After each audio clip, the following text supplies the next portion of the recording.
Welcome. In this lecture, Dominic, Uliano from our partner company VMware and myself are talking about bringing universal Kubernetes at scale with Project Gardener to VMware Cloud Foundation for private and hybrid cloud running SAP and non-SAP containerized workloads. My name is Dirk Marwinski, and I'm a software architect and software engineer working on the Gardener team for the last 3 years. I've been managing the Gardener on VCF project since last year in December. And with that, I would like to hand over to Dominic for his introduction and the first part of the presentation. Thanks, Dirk. Hello, everybody.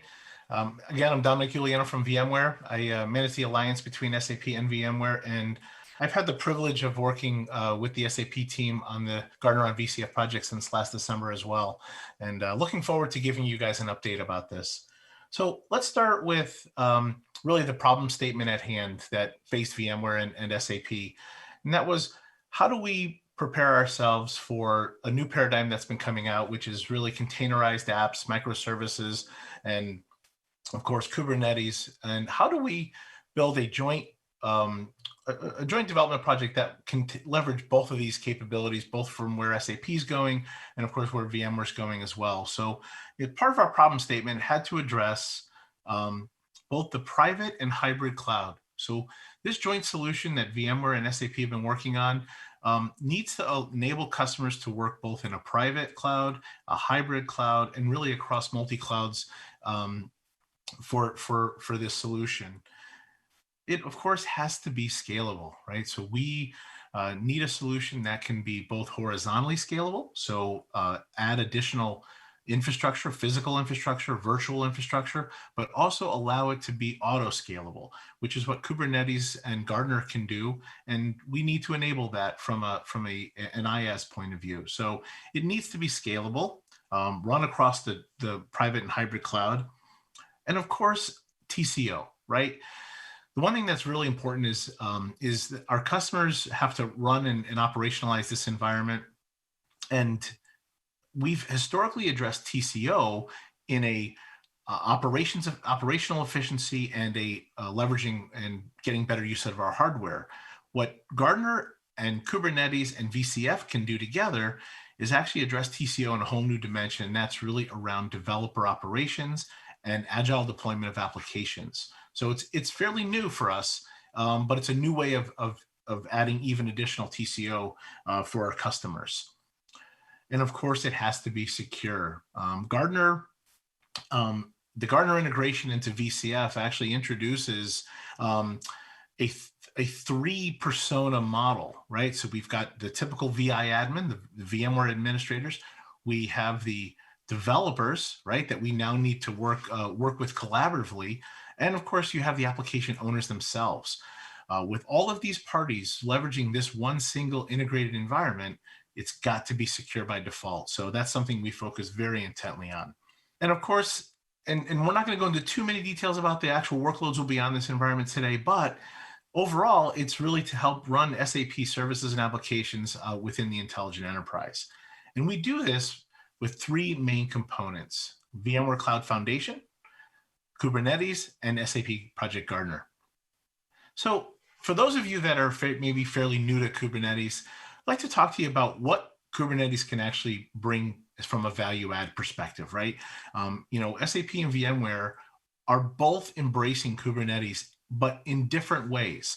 VMware comes at Kubernetes from additional virtualization and scalability capabilities from our existing infrastructure and our traditional virtualization. And SAP is looking at Kubernetes from embracing it from application deployment, right?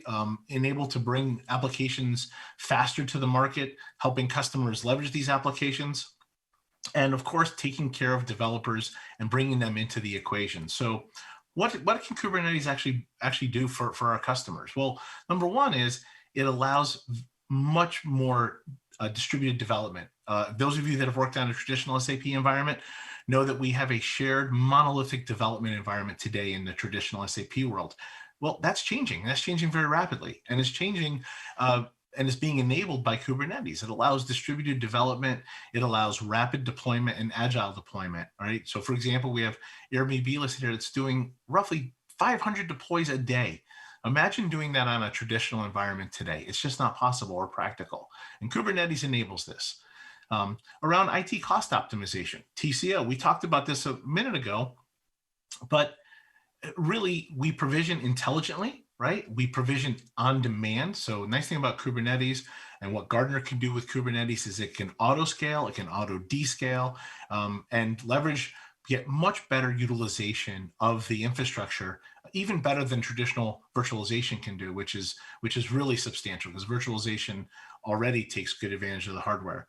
It also optimizes cost by enabling the developers to be much more productive, right? So they can work collaboratively, they can work across time zones, they can actually work in a very distributed manner, which is actually becoming quite important in this day and age.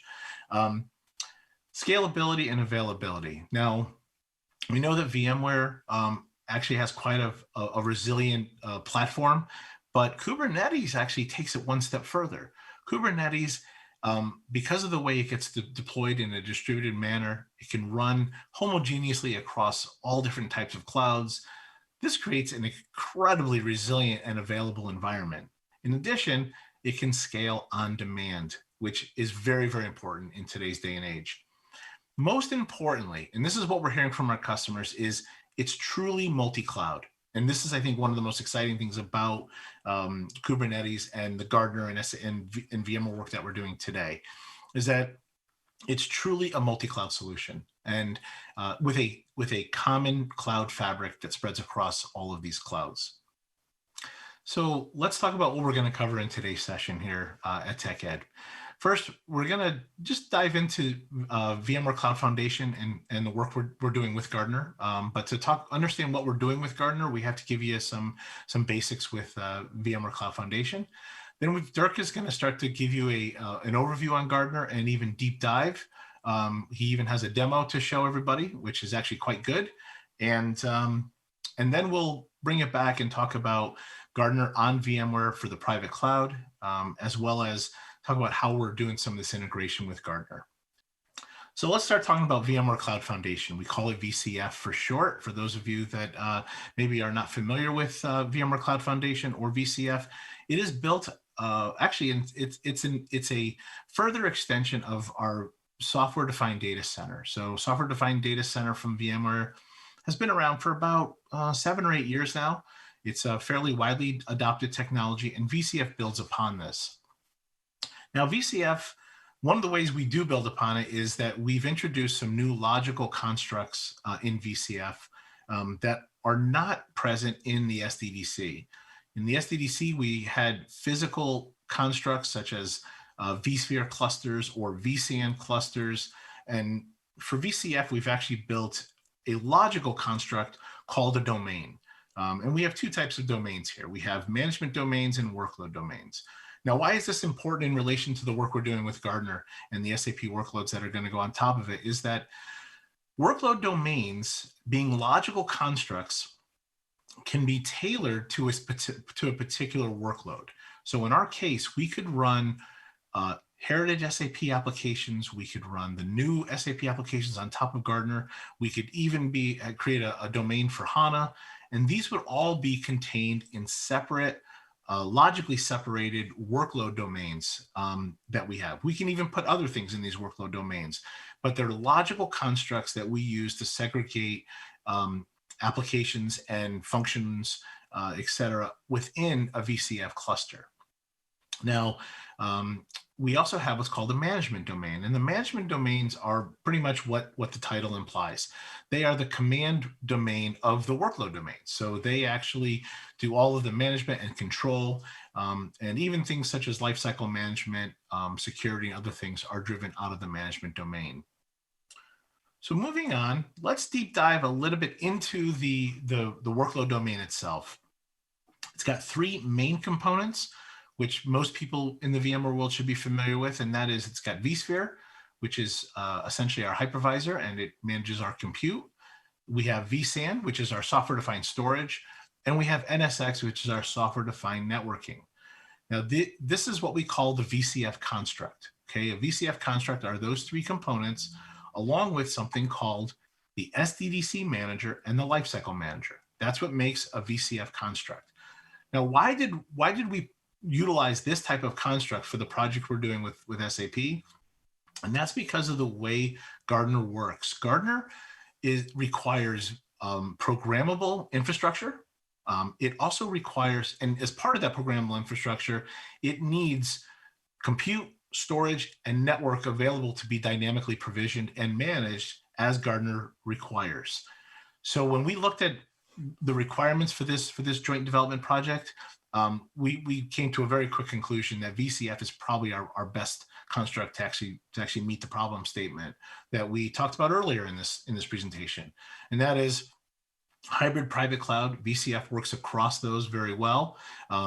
It is scalable, so VCF is scalable horizontally and even vertically if needed, and as well as it's very secure and is multi-cloud capable. So that's one of the reasons why we actually chose the VCF construct. Another reason why we chose the VCF construct is because of the robust lifecycle management that we've put into this. For example, typically an administrator would have to manage all three of these components by themselves individually. And what we would see is we would see various updates happening in a very fragmented way. And this is very, very difficult for administrators to manage, especially in a complex environment. So what VMware's looked at, and of course you see dependencies that go across, very difficult. What we've started to do is we've started to look at this as far as a bundle type option, number one. And number two, we're giving our administrators the ability to manage the updates via a workload domain. So each workload domain could be independently updated as needed. All right. Now that's really important for our customers, especially with this very complex environment that will be deployed in our customers' data centers. So the way we work it out is we actually start with an update bundle. We release that to the public. Our customers will get an update notification, and then we actually allow our customers to review and decide if they want to apply that update and where they want to apply it. And then they can apply it on a per cluster level, per cluster or per workload domain level. It's their choice of how they want to do that. So let's move over to another main reason why we chose the VCF for this solution, and that is the APIs that we bring. So Gartner, as I've said earlier, requires programmable infrastructure. It works across most of the hyperscalers today, and VMware Cloud Foundation is one of the first platforms on-prem that it's being integrated to. And what it requires is it requires the ability to dynamically provision compute, storage, and network. And what we bring to the table is we bring these APIs up front so that Gartner can leverage these. And we have a new set of APIs that we're bringing out with that are Kubernetes based that we've given SAP early access to so that we can integrate Gartner as what we call a first-class citizen into VCF. So our goal is to bring Gartner in deeply integrated, give it direct and intimate access to these APIs that you use to provision and manage our virtual infrastructure. This gives Gartner basically, first-class capabilities with this environment, enabling it to do its job very well. And while we're talking about Gartner, I'd like to turn it over to Dirk so he can start to give you an overview of Gartner and deep dive. Over to you, Dirk. Thank you, Dominic. Okay, so let's start with the Gartner mission statement, universal Kubernetes at scale. So that used to be very long and cluttered. It's very short now, but it's very rich. So what we do with Gartner is we support clusters in multiple regions with multiple cloud providers, and they're all homogeneous, no matter where you deploy them. They have the same features, the same functionality everywhere. With Gartner, we are managing thousands of clusters. So at SAP, we roughly have 3,000 to 4,000 at the moment in production, and we expect that to grow to roughly maybe 10,000 next year. It's minimal TCO for our users because they get managed clusters. They don't need to take care. And it's also minimal TCO for the Gartner team who's operating the clusters. Gartner is basically based on standard resources from cloud providers such as virtual machines, networks, and storage. We support multiple operating systems. So there's SUSE C host, there's Ubuntu, and there's Garden Linux, which is an operating system that is maintained by SAP. Okay, so let's go a bit deeper. So there is a multi-cluster ops UI where users can create their clusters and manage their clusters in a multi-tenant way. And basically what we have with Gardener is a lingua franca that describes cluster homogeneously across those cloud providers that you see here: Azure, Ali Cloud, AWS, Google Cloud Platform, OpenStack, MetalStack, VMware, OpenShift, and TIC-GMP. So MetalStack is a project that we're doing in the Gardener team for running Gardener clusters on bare metal, and TIC-GMP is actually a proprietary internal IaaS environment. Gardener is 100% open source. So all the components that we use to run our landscapes are actually in the Gardener GitHub project. And there are a lot of external users out there that already use Gardener, that have contributed to the project. With Packet, we know for sure that they run a managed Kubernetes offering on their platform for their customers. Okay, so let's go a bit into the lingua franca. So Gardener, actually, we use Kubernetes to manage Kubernetes. So we describe everything as Kubernetes resources. And this is a shoot resource, which is the cluster resource for a cluster that we create. It's got a name, it's living in a namespace or project. And then it specifies the cluster. So there is the DNS. So basically for all endpoints of the cluster, we program DNS records. Hibernation is a feature to shut down the cluster and free its resources. So for example, for development clusters during the night or during weekends, and that is actually saving us a lot of money these days. Then there are options to configure Kubernetes, including the version. There's a wide variety of versions, up to 1.19 that we support. Maintenance, so users can opt in for automated maintenance for Kubernetes and the operating system and define a time window when Gardener should apply updates, or they can opt out and do that manually via the Gardener UI. Gardener, you can define multiple worker groups. So there's one worker group with a minimum of 3 nodes, maximum of 6 nodes. Gardener will create the minimum amount of nodes and then auto-scale if workload demands it. Okay, so how does Gardener work and what are we doing differently? Okay, so this is a traditional Kubernetes cluster with leader nodes and worker nodes running the workload, leader nodes running the control plane or the brain of the cluster. This is not what we're doing with Gardener, because from our point of view, there are 2 problems with that. So first of all, users always want high available cluster. But that means you need 3 leader nodes. What we see in our environment, that the average cluster is actually relatively small. So it's, I don't know, 4 nodes, 10 nodes. It's small. So the leader nodes are underutilized. So you're paying for a lot of resources that you don't use. And keep in mind, we have 4,000 clusters. So that amounts to a big chunk of money. Second problem is if you provide your users with access to the control plane, it's going to be very hard for you to efficiently automatically manage the clusters and apply updates. So what we do with Gardener is we add a second Kubernetes cluster, which we call a seed cluster. And that's just a regular Kubernetes cluster or could be a cluster that is managed by Gardener.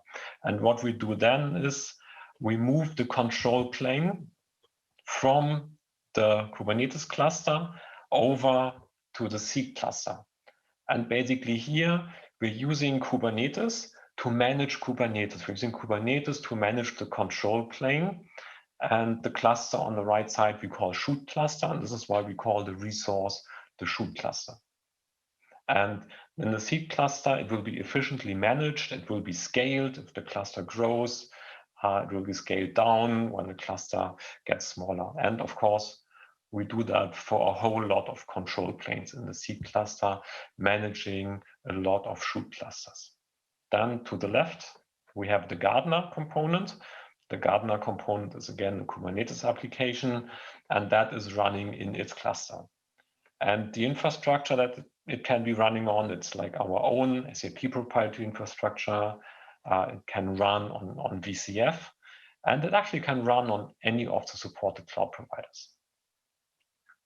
We use Kubernetes for everything. So we also use Kubernetes for programming the infrastructure. We have some additional components, which I'm unfortunately not able to cover here in more detail, but like a lot of functionality that you see is added as additional components. Okay, so with that, let's look a bit more into how we integrate with VMware. So here we have kind of a typical setup that you would have in a private data center on VCF. So on the bottom, you have a VCF. For Gartner, we actually need one initial Kubernetes cluster, which is the base cluster, which would be a TKG cluster. We have the Gartner running on there. We have the seed cluster. And from that seed cluster, that is running the control plane from the shoot cluster that are created by Gartner. We also require some external services. Absolutely required is a programmable DNS service, because Gartner programs DNS records for the endpoints. Optional but required for productive environment is the certificate manager. It needs to be an ACME-based CA. We're using Let's Encrypt, but you can also use on-premise products for that. Then we need S3 storage to back up the state of Gartner and to back up the state of the shoot cluster that we manage with Gartner. And since Kubernetes and Gartner don't bring user management, you need to connect that to an identity provider. Okay, so let's get more technical and see how we use the resources from VCF. So to the right side, we have vSphere that provides virtual machines and storage. So we have the machine controller manager to provide and manage VMs. We have the CSI controller to manage disks that we attach to containers. And this is actually a component that has been donated by VMware to the Kubernetes community. To the bottom, we have networking managed by the extension provider vSphere. So here we use NSXT to create a tier 1 gateway, to create an SNAT with an IP address from the SNAT pool, a network segment, and the DHCP server. On top, we use the cloud provider vSphere for managing load balancers, which get assigned IP addresses from the load balancer pool. Okay, so this is basically how we utilize the resources. So let's look at the API usage. So what we're currently doing with vSphere 6.7 and also with 7.0 is the controllers from the control plane, they're directly talking to the vSphere APIs to manage resources. This works well. So we have a lot of validations for pre-production workloads, which runs fine on that environment. However, there's a glitch. So as you might be aware, if you're in a single vSphere cluster, then you don't have tenant isolation. Since Gartner is a multi-tenant application and is running clusters for many users, clusters should be isolated, but unfortunately that is not possible running on a single vSphere cluster. It is possible if you have multiple vSphere clusters and give each tenant its own vSphere cluster, but it's not possible within a single one, so the granularity is too high. So this is why we're currently doing a project together with VMware. I don't know whether you're aware, but VMware has actually added the vSphere supervisor cluster to vSphere 7.0 to also provide a Kubernetes-based API to vSphere and NSXT resources. So what we're working on is basically have a mapping, have a supervisor cluster namespace that maps to a control plane. And instead of talking directly to the APIs, the controllers will be talking to that supervisor cluster namespace, create resources in that supervisor cluster namespace, and the supervisor cluster actually guarantees the isolation that this cluster can only see the resources from that particular namespace and forbids access to other resources using Kubernetes means like RBAC. So we're currently working on that. That should become available hopefully sometime early next year. And this will really guarantee cluster isolation for different tenants on the same vSphere environment. Okay, so let's have a look what a deployment might look like. So this is actually a deployment that a customer demanded from us. So we have a vSphere cluster. we have Gardener running on that cluster. And there are two changes here. So one change is there is a seed cluster, and that seed cluster is already a shoot cluster managed by Gardener. And we do that also to kind of homogeneously manage seed clusters across all the infrastructure. That's why we like that to be our clusters. And what the customer actually demanded is that is a separation between the workload domain on the right side and the management domain on the left side.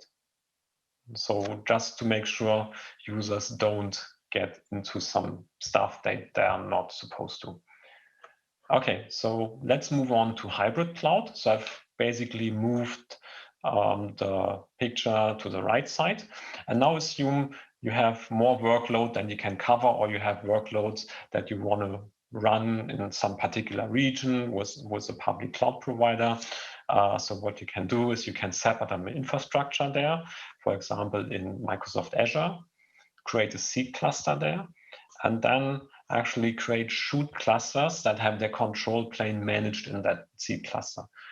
That's not strictly necessary, but in general, for scalability reasons, the seed and shoot should be close together in terms of network latency. Of course, that is not limited to Azure. So for example, you could use AWS as well. Plus, you could really use any Gardener supported infrastructure. And also keep in mind that all the components, they can all run on different infrastructures. So Gardener can run different infrastructure as seed cluster, as shoot cluster.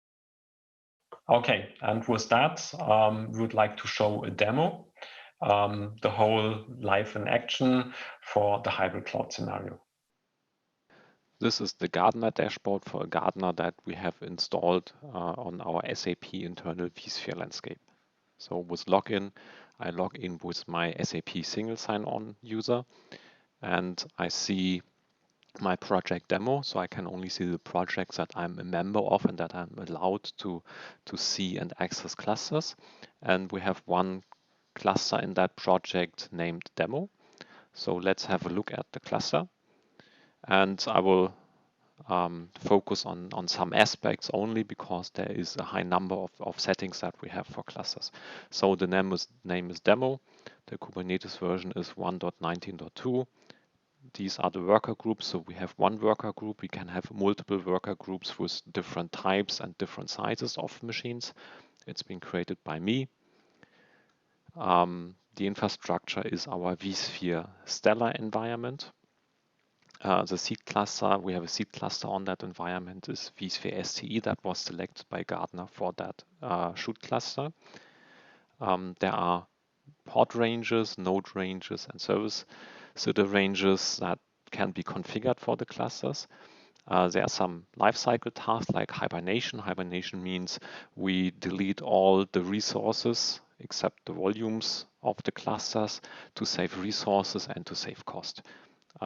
We have automated maintenance, so we can define a maintenance for us to apply operating system updates and Kubernetes updates, or you may also decide to do maintenance manually.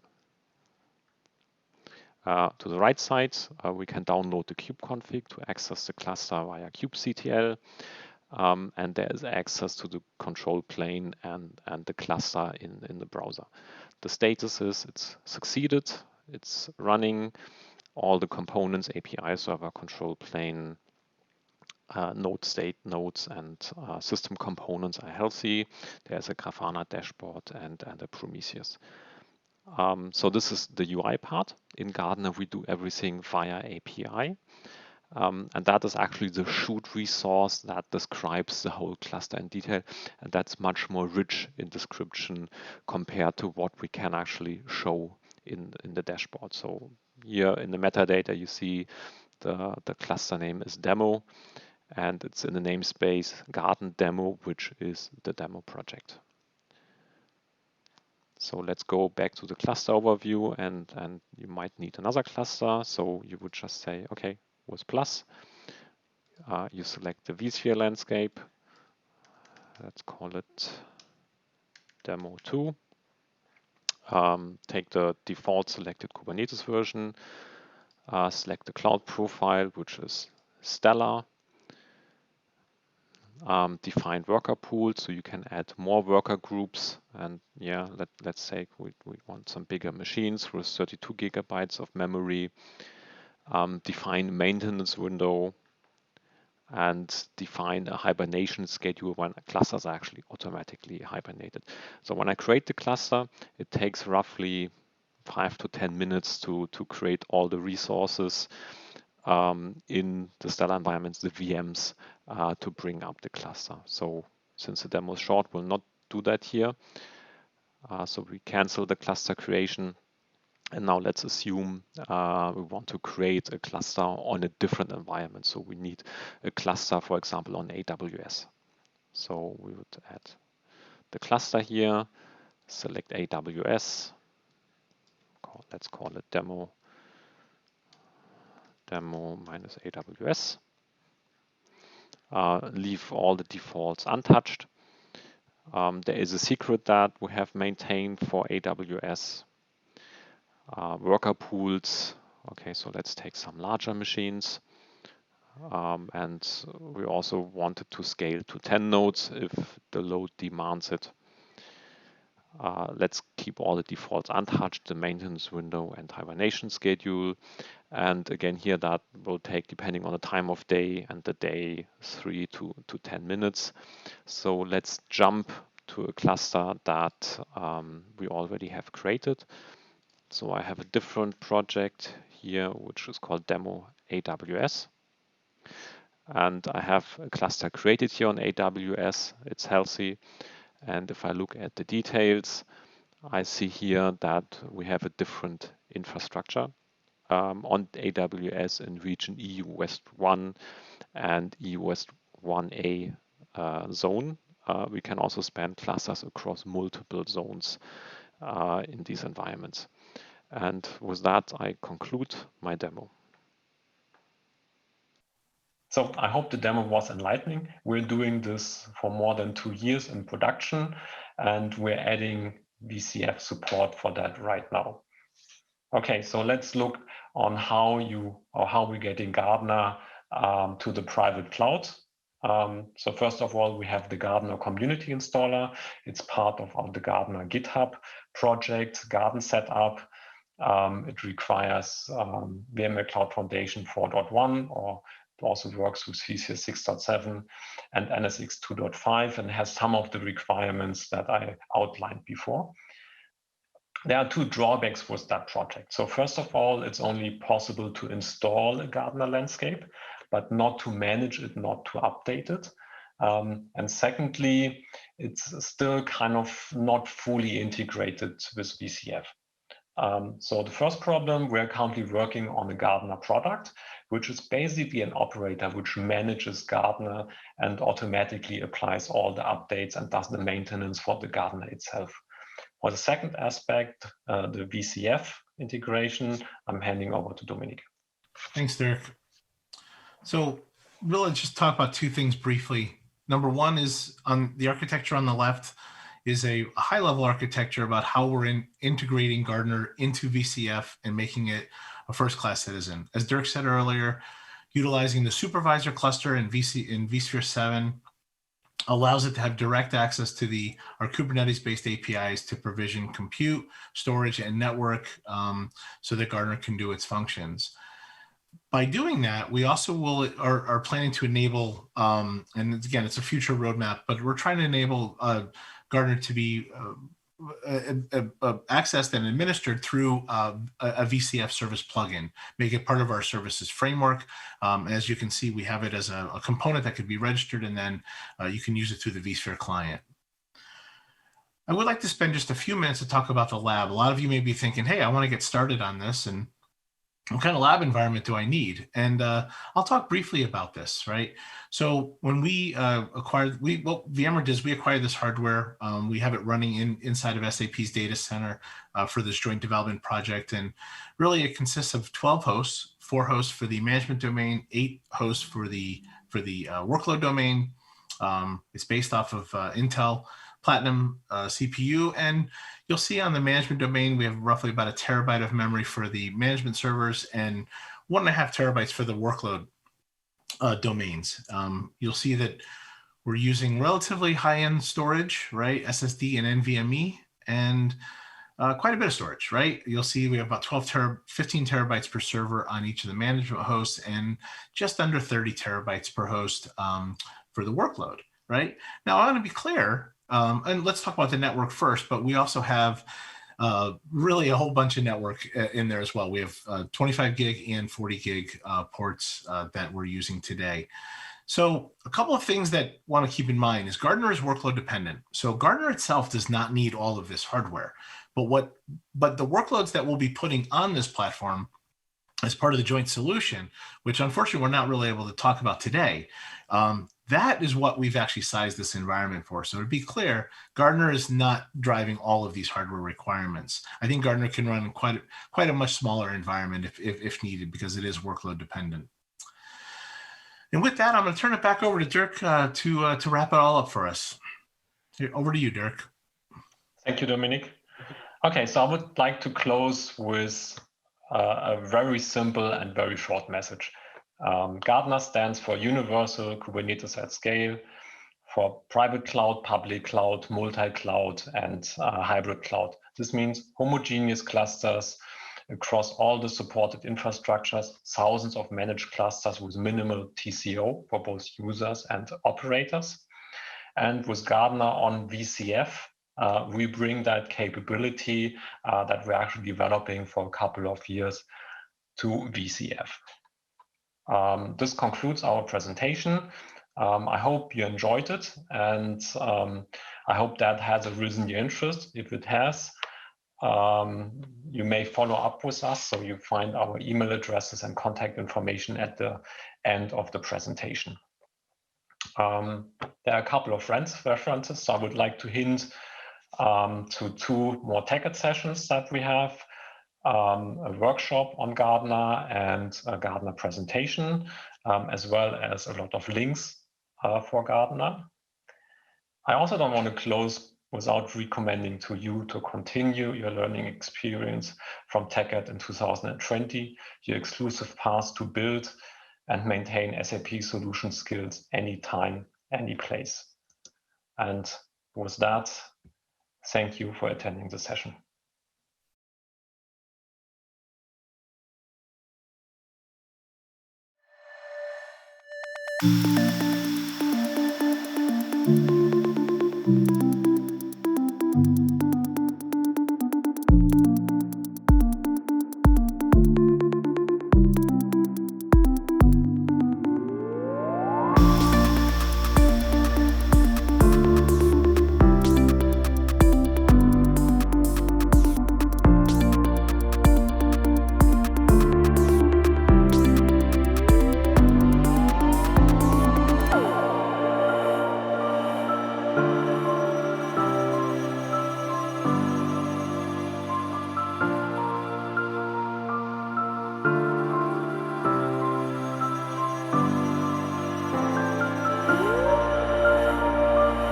Woo!